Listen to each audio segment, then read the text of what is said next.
இன்றே டவுன்லோட் செய்து உங்கள் ஃபேவரட் ஷோக்களை என்ஜாய் பண்ணுங்க. எனக்கு தெரிஞ்ச வரைக்கும் இவருக்கு ஃபீவர்லாம் ஒண்ணும் இல்ல. he is completely all right. எதுக்கும் சேஃப்டிக்கு டேப்லெட் கொடுத்துட்டு போறேன். ஒருவேளை இதுக்கப்புறம் ஃபீவர் வந்துச்சுன்னா அதை யூஸ் பண்ணிக்கோ.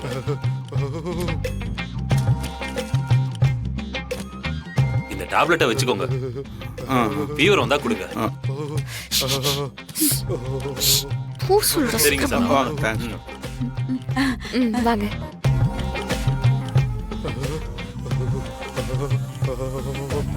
டேய், என்னடா அவரு இப்படி சொல்லிட்டு போறாரு?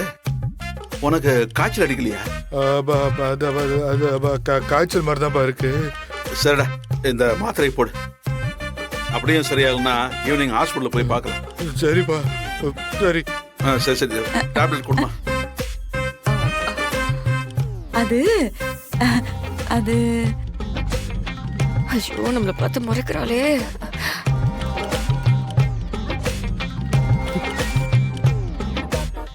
கண்டுபிடிச்சிட்டாங்களோ?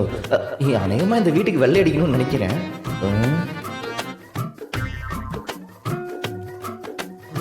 நீங்க எல்லாம் வருத்தப்படுவீங்க. உங்க எல்லாருக்கும் ஆறுதலா இருக்கணும் தானே நான் எல்லாத்தையும் விட்டுட்டு இந்த வீட்டுல வந்து உட்கார்ந்துருக்கேன். அதே மாதிரி நீங்களும் கொஞ்சமாவது ஏன் உணர்வுகளுக்கு மரியாதை கொடுக்குறீங்களா?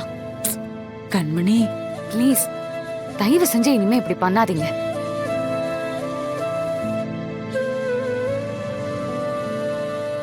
தயவு செஞ்சு இப்படி என் எமோஷனோட யாரும் விளையாடாதீங்க.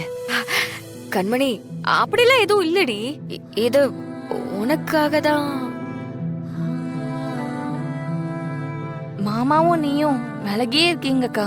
உங்களை சேர்த்து வைக்கிறதுக்காக தான் எல்லாருமா சேர்ந்து இப்படி யோசிச்சோம். வாய மூடு பிருந்தா.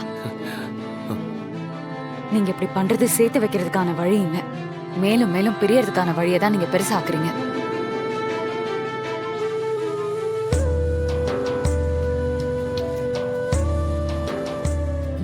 புரிஞ்சுக்கோங்க.